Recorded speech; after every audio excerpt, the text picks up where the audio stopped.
আমি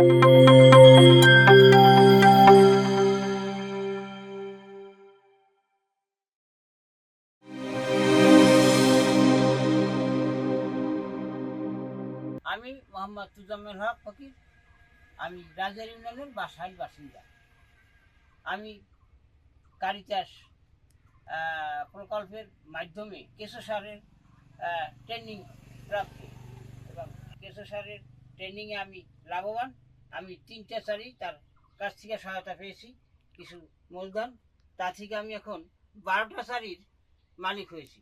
আমি অনেক শাকসবজির বাগান করেছি এবং এই শাকসবজির বাগান থেকে আমি লাভবান, নিজেও খাই এবং মানুষকেও খাই। এবং আমি যে অসহায় ছিলাম, এই অসহায়কে সম্বল করছে কারিচাষ। এই জন্য আমি কারিচাষ বাংলাদেশকে, কাফটকে ধন্যবাদ জানাই।